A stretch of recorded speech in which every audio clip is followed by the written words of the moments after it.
ஐயா வணக்கம். வணக்கம். ஸோ இன்னைக்கு வந்துட்டு நம்ம நிகழ்ச்சியில வந்து சில பல மக்களுக்கு பொதுவான என்னென்ன குறைகள் இருக்கு, இப்போ நடைமுறை வாழ்க்கையில என்னென்ன பிரச்சனைகள் அனுபவிக்கிறாங்க அப்படிங்கிறத பத்தி வந்து நம்ம பார்க்கலாம். ஏன்னா உங்களை பத்தி ஏற்கனவே வரலாறு எல்லாமே ஆல்ரெடி இருக்கு, எல்லாருக்கும் தெரிஞ்சிருக்கோம் முன்னாடியே. ஸோ அதனால வந்து டேரக்டா வந்து என்ன பிரச்சனையா வந்து நம்ம அதை பத்தி வந்து பேசலாம். சொல்லுங்க முதல்ல. அருட்பெரும் ஜோதி அருட்பெரும் ஜோதி தனிப்பெரும் கருணை அருட்பெரும் ஜோதி எல்லா உயிர்களும் இன்புற்று வாழ்க வள்ளல் மலரடி வாழ்க வாழ்க கொல்லா விரதம் உலகமெல்லாம் ஓங்குக. பார்த்தீங்கன்னா யாரா இருந்தாலும் எந்த தொழில் செய்கிறாங்களோ அந்த தொழிலை நேர்மையாக செய்தாங்கன்னா அவங்களுக்கு பணம் தானாக வரும். எந்த தொழில் செய்தாலும், ஏன்னா அதை தான் செய்யும் தொழிலே தெய்வம் சொல்லிட்டு பழமொழியாக இருக்குது. அந்த தொழிலை வந்து நேர்மையாக அவங்க செய்யும்போது அதுக்கு தகுந்த அவங்களுக்கு பணம் கிடைக்கும். அந்த பணத்தை எப்படி செலவு பண்ணணும்னு ஒரு முறை இருக்குது. அதாவது எப்படின்னா, வள்ளுவர் சொல்கிறார், ஆகுவாரா ஈட்டினும் போகுவாரா ரகலா கடைன்றார்.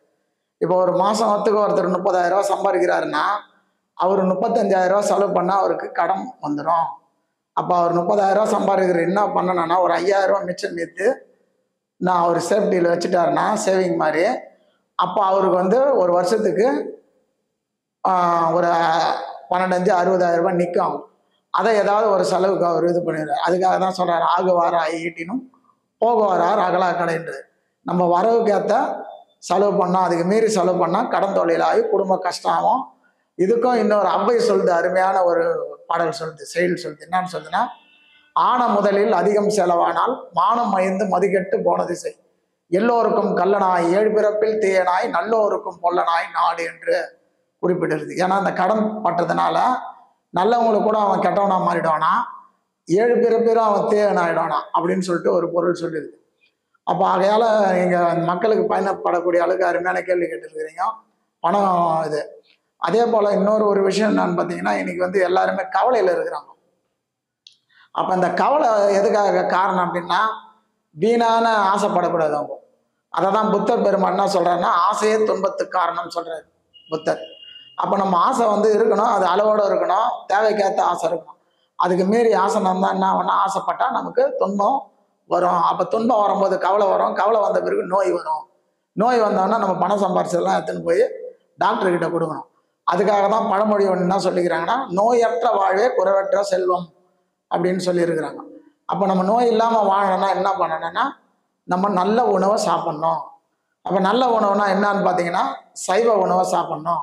அதுவும் பார்த்தீங்கன்னா பசித்த பிறகு தான் சாப்பிட்ணும். பழமொழியே இருக்குது, பசித்த பின் புசி அப்படின்ட்டு. அப்போ பசித்த பின் தான் சாப்பிட்ணும். இப்போ தண்ணி தாகம் எடுக்குதுன்னா, தாகம் எடுக்கும்போது தண்ணி குடிச்சா தான் அந்த தண்ணிக்கு மதிப்பு, பசி எடுக்கும்போது சாப்பிட்டா தான் அதுக்கு மதிப்பு.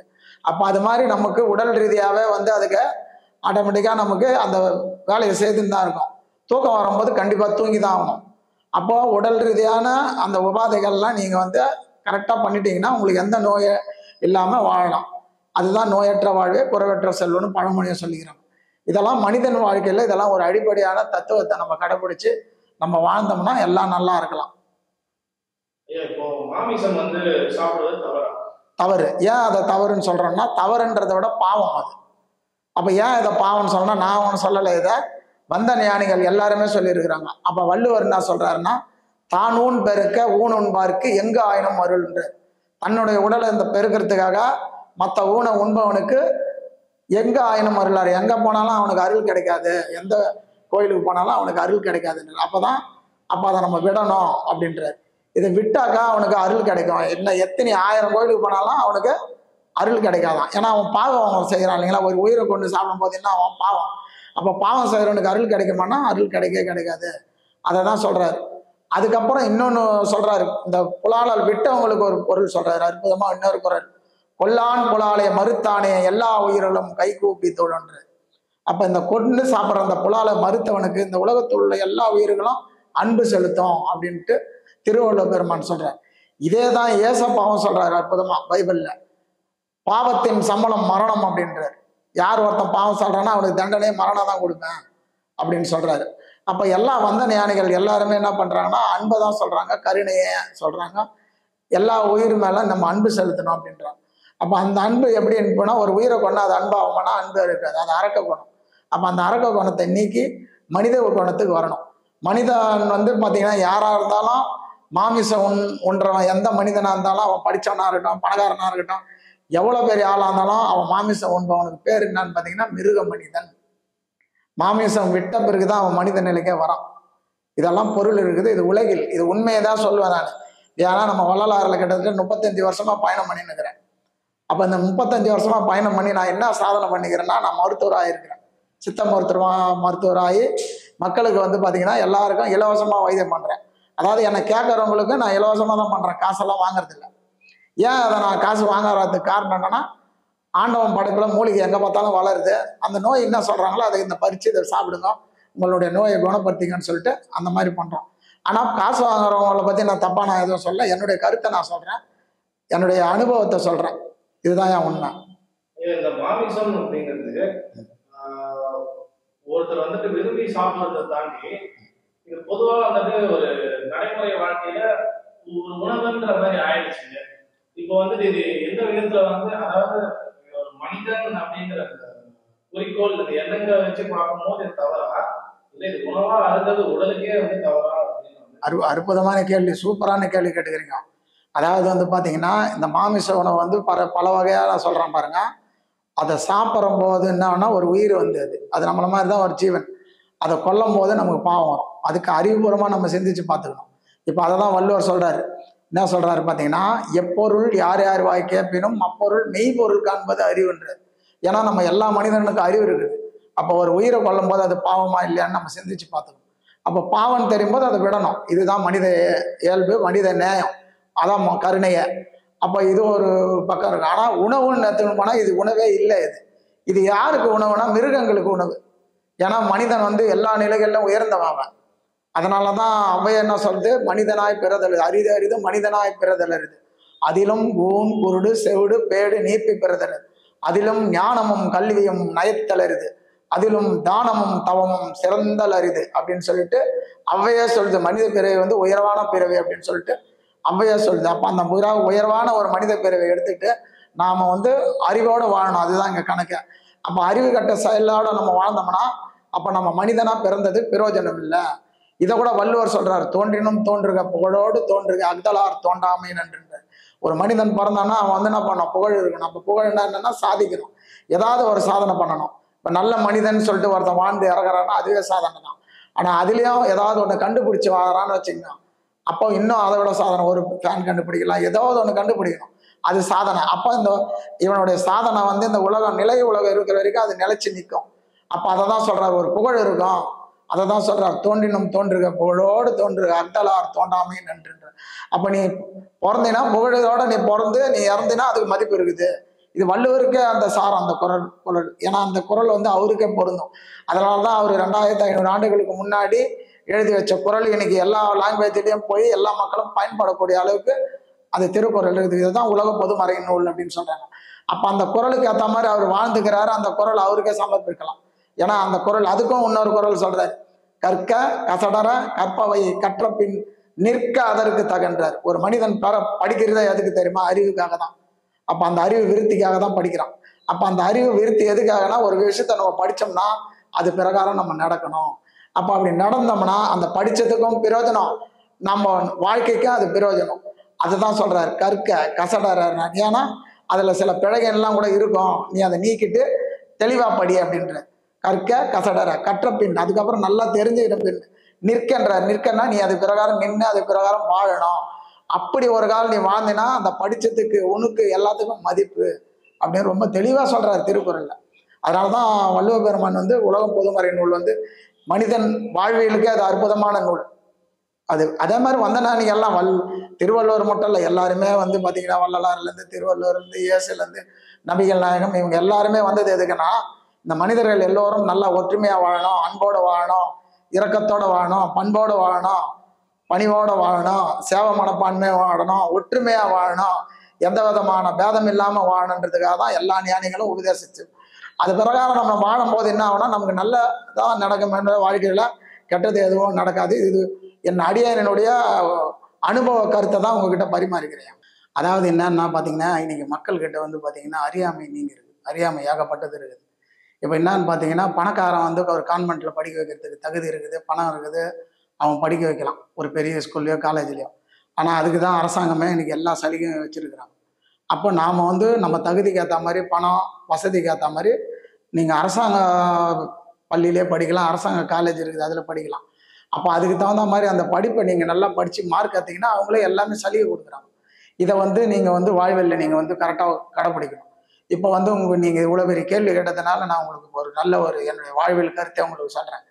இப்போ இதே போல நான் வாழ்வியல்ல எல்லாரையும் பார்க்குறேன் நான். எல்லா தரப்பு மக்களையும் இந்த வாழ்வியல்ல எப்படி எப்படிலாம் வாழுறாங்க அப்படின்றத நான் பார்த்து என்ன பண்றேன், என்னுடைய 3 பசங்க குழந்தைங்க. அவங்கள என்ன பண்றேன், கார்ப்பரேஷன் ஸ்கூல்ல தான் படிக்க வைக்கிறேன். கவர்மெண்ட் ஸ்கூல் தான், அரசு பள்ளியில் தான் படிக்க வச்சு, இன்னைக்கு அவங்க 3 பேருமே டிகிரி வாங்கியிருக்கிறாங்க. அப்போ நான் படிக்க வச்சது வந்து பார்த்தேன். ஏன் படிக்க வைக்கிறத பார்த்தேன் அப்படின்னா, இவங்க படிப்புக்காகவே வந்து பார்த்தீங்கன்னா கடன் வாங்குறாங்க. இடத்தெல்லாம் வித்துருக்குறாங்க. அப்போ படிக்க வச்சு இவங்க என்ன பண்றாங்க, நல்லா அந்த குழந்தைங்க படிச்சு நல்லா முன்னேறணும், இந்த சமுதாயத்தில் நல்லா இருக்கணுன்றதுக்காக தான் தாய் தகப்பன் படிக்க வைக்கிறாங்க. ஆனா இதுல ஏகப்பட்டது நான் என்னோட அனுபவம் என்னன்னா, அவ்வளவு தூரம் படிக்க வச்சு அந்த குழந்தைங்க நாளைக்கு என்ன ஆகுதுன்னா, கல்யாணம் பண்ணி எல்லாம் நல்லா வைக்கும் போது என்ன அந்த தாய் தகப்பனை வீட்டை விட்டு வெளியே அனுப்பிச்சிடுறாங்க. இது என் கண்ணால நான் பார்த்துருக்குறேன். அப்ப ஏன்னா இது பாருங்க, எவ்வளவு பெரிய நன்றி கெட்ட செயல் இது. இப்போ ஒரு தாய் தகப்பன் வந்து குழந்தையா இருக்கும்போது நம்ம படிக்க வச்சு காப்பாத்துறாங்கன்னா, படிச்சு நம்ம முன்னேறின பிறகு நம்ம என்ன பண்ணோம், அதே போல தான் அவங்கள காப்பாற்றணும். அதுக்காக தானே அவங்க உழைக்கிறாங்க தாய் தகப்பன். ஆனா அந்த குழந்தைங்களுக்கு அந்த இப்போ படிப்பே என்ன, அறிவு சம்மந்தப்படுது.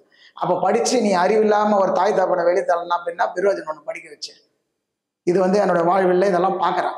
பார்த்துட்டு என்னுடைய பசங்களெல்லாம் என்ன பண்ணேன், கார்ப்பரேஷன் ஸ்கூலில் தான் படிக்க வச்சு அவங்கள 3 பேரையும் டிகிரி வாங்க. ஆனால் இவங்களை கார்ப்பரேஷன் ஸ்கூலில் தான் படிக்க வைக்கிறேன், கவர்மெண்ட் ஸ்கூலில் தான் படிக்க வச்சுட்டு இவங்களோட பணத்தெல்லாம் நான் பண்ணுறேன், நான் வந்து பேங்க்கில் போட்டு வைக்கிறேன். அப்போ பேங்க்கில் போட்டு வைக்கும்போது என்ன ஆகும்னா, கவர்மெண்ட் அதாவது ஆங்கில பள்ளியிலே படிக்க வைக்கிற மாதிரி தான், நான் தனியார் பள்ளியில் படிக்க வைக்கிற மாதிரி தான் நினச்சிக்கினேன். ஆனால் அரசு பள்ளியில் படிக்க வச்சுட்டு இந்த பணத்தெல்லாம் நான் வந்து சேமிச்சு வைக்கிறேன். சேமிச்சு வச்சு என்ன பண்ண, ஒரு வருஷம் ஆகும்போது ஒரு அமௌண்ட் வருது, ஒரு 3 லட்ச ரூபாய் வருது. அந்த பணத்தை எடுத்துன்னு போயிட்டு என்ன பண்ணுறேன், ஒரு இடத்த வாங்கி வைக்கிறேன். இடத்த வாங்கி வைக்கும்போது திருப்பி ஒரு 3 வருஷம் பொறுத்து பார்த்தீங்கன்னா திருப்பி ஒரு அமௌண்ட் வருது. அதை வந்து சேமிச்சு வேற மாதிரி ஒரு பிஸ்னஸ் பண்ணுறேன், அதில் வருமானம் வரும். இப்போ இந்த 3 லட்ச ரூபாய்க்கு வாங்கின இடம் திருப்பி ஒரு 3-4 வருஷம் பொறுத்து அது 15 லட்சமாக ஆயிடுது. அப்போ அந்த மாதிரி வந்து நமக்கு பணத்துக்கு பணமும் வந்து மல்டி ஆகிடுது. இப்போ இன்னைக்கு வந்து பார்த்தீங்கன்னா ஆண்ட முனையத்தில் நான் வந்து பல கோடி சொந்தக்காரனாக இருக்கிறேன்.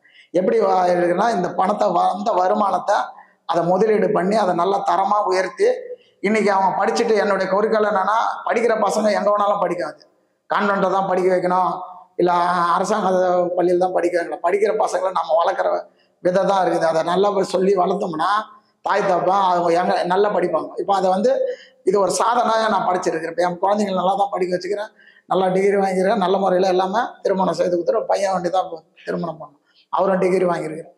அப்போ இது எதுக்காக சொல்கிறேன்னா, நம்மளுடைய வளர்ப்பு தான். தாய் தந்தை எந்த அளவுக்கு வளர்க்குறாங்கன்னா சொல்லி கொடுத்து வளர்க்கணும். இந்த சமுதாயம் இப்படிலாம் இருக்குது அப்படின்னு நம்ம நல்லா நேர்மையாக வளர்த்தோம்னா அவங்க வந்து நல்ல வழியில் இருப்பாங்க. இதுதான் உண்மை. நம்ம வந்து தகுதிக்கு ஏற்றா போல நம்ம பார்க்கணும். இந்த சமுதாயத்தில் நம்ம எல்லா சலுகையும் கவர்மெண்ட்டில் இருக்குது. நம்ம அறிவை கொஞ்சம் யூஸ் பண்ணணும். இப்போ அறிவை வந்து யூஸ் பண்ணிங்கன்னா தான் உங்களுக்கு அதுக்கு தகுந்த மாதிரி நம்ம பண்ணணும். நம்ம இஷ்டத்துக்கு கடன் வாங்கி அதை வாங்கி இதை வாங்கி படிக்க வச்சோம்னா கடமும் கட்ட முடியாது. அந்த கடனுக்காரன் வந்து நம்மளுக்கு வீட்டாண்ட வந்து கேட்பான். இது மாதிரி பல தொல்லைகளுக்கு, கடத்துக்கு ஆளாகி, கவலைக்கு ஆளாகி, நோய்க்கு எல்லாமே ஆளாகும். அப்போ அதனால என்ன பண்ணால் நம்ம அறிவை கொண்டு இந்த விஷயத்த நம்ம கையாண்டோம்னா நம்ம வாழ்க்கையில் எல்லா வளமும் நலமும் பெறலான்ட்டு சொல்கிறேன். இப்போ வந்துட்டு வாழ்க்கை முறையை வந்து நம்ம இயற்கையை பார்த்து கற்றுக்கணுமா, இல்லைன்னா செயற்கையா மனிதர் உருவாக்குற வழிகளை வந்து கற்றுக்கணுமா? ஏன்னா இயற்கை வந்துட்டு பார்த்தீங்கன்னா சொல்லித்தர விஷயங்களும் மனிதன் இப்போ வாழ்வியல்ல வந்து நடைமுறையா பண்ற விஷயங்களும் நேர் எதிராக ஆயிடுச்சு. இப்போ வந்து இயற்கை வந்து ஒரு ஒரு நமக்கு இயற்கை கற்றுக் கொடுத்தது மூலியமா தான் இன்னைக்கு செயற்கையான உணவே வந்திருக்கு. ஆனா நம்ம அதே வந்து இன்னைக்கு அழிச்சிட்டு வர மாதிரி ஆயிடுச்சு. ஸோ இப்போ நம்ம வாழ்க்கையில் வந்து எதை பார்த்து நம்ம எதை நோக்கி நம்ம போகணும்? இயற்கையை பின்பற்றணுமா, இல்லை இப்போ நடைமுறைக்கு எது சரியோ அதை வந்து ஃபாலோ பண்ணணும்? அருமையான கேள்வி. இந்த உலக மக்களுக்கு தேவைப்படக்கூடிய கேள்வி. இன்றைய காலகட்டத்துக்கு ஏற்ற மாதிரி கேள்வி கேட்டுருக்கோம். சும்மா சூப்பர் கேள்வி கேட்டுருக்கீங்க, அருமையான கேள்வி. அதே மாதிரி அதே வந்து பார்த்தீங்கன்னா இயற்கையை தான் வாழணும். மனிதனே இயற்கை சான்று தான் இருக்கிறான். ஏன்னா இதை வள்ளலார சொல்றார், எங்கே கருணை இயற்கையில் உள்ளதோ அங்கே விளங்கிய அருட்பெரும் சிவமே அப்படின்றார். அப்போ இயற்கையான உணவு நீங்கள் சாப்பிடும்போது பார்த்தீங்கன்னா உங்களுக்கு நோய் வராது. அதே ரசாயனம் போட்ட உணவு இப்போ சாப்பிட்டீங்கன்னா வரும், நோய் வரும். நோய் வந்தோடனே டாக்டர்கிட்ட போனால் வீணாக பணம் செலவும். அப்போ இயற்கையான உணவை நீங்கள் சாப்பிட்றதுக்கு எல்லாரும் இப்போ இதை தான் என்ன ஆகிப்போச்சுன்னா, வள்ளுவரே அருமையாக சொல்கிறார் திருக்குறளில், இந்த உலகத்திலே மிக சிறந்தவன் யாருன்னு பார்த்தீங்கன்னா விவசாயத்தை தான் சொல்கிறார். அப்போ விவசாயத்தை எப்படி சொல்கிறாரு பாருங்க, உழுதுன்று வாழ்வாரே வாழ்வார் மற்றெல்லாம் தொழுதுன்று பின் செல்வர்ன்றார். அப்போ இந்த உலகத்திலே யார் மிக சிறந்த தொழிலாளி அப்படி வேலைக்காரன் யாருன்னு பார்த்தீங்கன்னா விவசாயம் தான் சொல்கிறார். ஏன்னா இந்த உணவு இல்லாமல் எந்த உயிரும் வாழ முடியாது. அப்போ அந்த தொழிலை வந்து அவ்வளோ சிறப்பாக சொல்கிறார். அப்போ இது ஏன் அதை சிறப்பாக சொல்கிறாருன்னா காரணம்னா, அவர் காலகட்டத்தில் எல்லாமே இயற்கை விவசாயம் தான் பண்ணியிருக்கிறாங்க. அதனால தான் அந்த சிறப்பை வந்து சொல்கிறாங்க. ஆனால் இன்னைக்கு காலகட்டத்தில் இன்னைக்கு எல்லாருமே அந்த அந்த உயர்வான விவசாயத்தை உலகத்தில் பெரியதுன்னு சொல்கிறாரு. அப்பேற்பட்ட இன்னைக்கு இருக்கிற காலகட்டத்தில் எல்லா விவசாயம், அதாவது எல்லா விவசாயன்றதை விட இயற்கை விவசாயம் பண்ணுறவங்கள நான் எதுவும் சொல்லலை. இன்னைக்கு வந்து ரசாயன உரம் போட்ட விவசாயங்களுக்கு மட்டும் நான் இப்போ சொல்கிற கருத்து என்னன்னா, இவங்க எல்லாருமே கொலைகாரங்க. ஏன்னா ரசாயனம் போட்டு தானே பண்ணுறாங்க. அப்போ எதுனா கொலை பண்ணுறதுக்கு சமம் தானே. இப்போ நம்ம என்ன சொல்கிறோம், ஒரு உயிரை கொண்டு சாப்பிடக்கூடாதுப்பா, ஒரு உயிரை வெட்டுறானா அவன் கொலைகாரன், அப்போ உயிரை விற்கிறானா அவன் பாவி, அப்போ இதை வாங்குறவனும் பாவி, விற்கிறவனும் பாவி, சாப்பிட்றனும் பாவி, எல்லாருமே பாவியாக வரும். அப்போ அது போல் அதே இவங்களுக்கு தான் இப்போ இந்த ரசாயன உரம் போட்டு அந்த உணவை அனுப்பிச்சோன்னா அவன் நோய் வந்து அப்போ ஒரு கொஞ்சம் கொஞ்சமாக ஸ்லோ பாய்சன் மாதிரி ஆகிடுதுல அந்த உணவை. அப்போ இவனும் அவனுக்கு சமமாயிடுறான். அப்போ இன்றைய காலகட்டத்தில் இருக்கிற ரசாயன உணவு போட்டு விவசாயம் அத்தனை பேரும் வந்து பார்த்தீங்கன்னா கொலைகாரன் தான் நான் சொல்லுவேன். என்னுடைய கருத்து, என்னுடைய அனுபவ கருத்து அப்படி தான் சொல்லுவேன். ஏன் காரணம் அப்படின்னா, அன்னைக்கு விவசாயத்தை உயர்த்தி பேசுகிறார் வள்ளுவர். அப்போ என்ன காரணம்னா, அவர் இயற்கை விவசாயம் பண்ணியிருக்கிறா, எந்த மக்களுக்கு பாதிப்பு இல்லாத அந்த விவசாயம் நல்லா அற்புதமாக வாழ்ந்துருக்கிறார். 100 வருஷம் 120 வருஷம் வாழ்ந்துக்கிறாங்க இயற்கையாவை. அப்போ அவங்கெல்லாம் தெய்வத்துக்கு சமம் அவங்களாம். ஏன்னா அந்த தொழில் அவ்வளோ சிறப்பான தொழில், அது சொன்னாருன்னு நான் ஒத்துப்பேன். ஆனால் இன்னைக்கு அந்த ரசாயன உரம் போட்டு விவசாயம் பண்ணுறவங்க அதை மாற்றிட்டு இயற்கை விவசாயம் பண்ணாங்கன்னா அவங்களும் அந்த ஈவுகளுக்கு வருவாங்க, அவங்களும் நல்ல உயர்ந்த இதுக்கு வருவாங்க. அதுக்கு இவங்கெல்லாம் மாறணும். நம்ம இந்த பணத்துக்காக நம்ம எதை வேணால் செய்யக்கூடாது. ஏன்னா ஒருத்தன் வந்து பார்த்தீங்கன்னா இன்னைக்கு வந்து பணத்துக்காக ஒரு உயிர் கொள்கிற வேலை செய்கிறது அதை விட பாவம் வேறு எதுவுமே இல்லை. நம்ம பணமாக சம்பாதிக்கணும், வாழ்வியலுக்கு பணம் தேவை தான். அதை நேர்மையாக நல்ல முறையில் நியாயமாக நிறைய பணம் சம்பாதிக்கணும். அதுக்கு நிறைய வழி இருக்குது இங்கே. நம்ம வந்து நம்மனா எந்த தொழில் செய்தாலும் தெய்வமாக மதித்து செய்தோம்னாவே நமக்கு அதுவே நம்மளை காப்பாற்றி விடும். அது நீங்கள் எந்த தொழில் வேணாலும் செய்யலாம், அது நம்மளை காப்பாற்றி விடும். ஆனால் அதை நேர்மையாக செய்யும்போது என்ன ஆகும், இன்னும் காப்பாற்றி விடும். அதை அன்போடு செய்தோம்னா இன்னும் காப்பாற்றி விடும். அதனால் எந்த தொழில் செய்தாலும் அதை நேர்மையாக செய்யணும், நியாயமாக செய்யணும், சத்தியத்தோடு செய்யணும், உண்மையோடு செய்யணும், மனம் ஒத்து செய்யணும். அப்போ நம்ம அதுவே நம்மளை காப்பாற்றும். இதுதான் என் உண்மை. இயற்கையோட இணைஞ்சு வாழணும், இயற்கை முறைகளை வழிபாடணும் அப்படிங்கிறப்போ அறிவியல் என்ன சொல்றதுன்னா, மனிதன் என்பவன் வந்து ஒரு மனிதனும் ஒரு மிருகம் அப்படின்றதுதான் வந்து அறிவியல் வந்து சொல்லுது. ஏன்னா இயற்கை வந்து அப்படிதான் பரிணாம வளர்ச்சி படி பார்க்கும்போது மனிதன் இப்படிதான் ஒரு அணுகுல இருந்துதான் வந்து வந்திருக்கான் அப்படின்னு சொல்லி சொல்லுது. அப்போ மனிதன் வந்துட்டு பிற்காலத்துல பார்க்கும்போது வந்து உணவுன்னு பார்க்கும்போது பாலைவனங்கள்ல வந்து அதுக்கான செடி கொடிகள் இருக்காது. பனிப்பிரதேசங்கள்ல வந்து பாத்தீங்கன்னா புல் பூச்சி எதுவுமே இருந்திருக்காது. அப்போ வந்து மாமிசம் தான் வந்தோன்ற மாதிரியான ஒரு நிலைமை இருந்திருக்கலாம். அப்போ வந்து அந்த மனிதன் செய்யறது வந்து பாவத்துல வந்து கணக்காகுமா, இல்லைன்னா அது சரியா தவறா, அது எப்படி நீங்க பாக்குறீங்க? இல்லை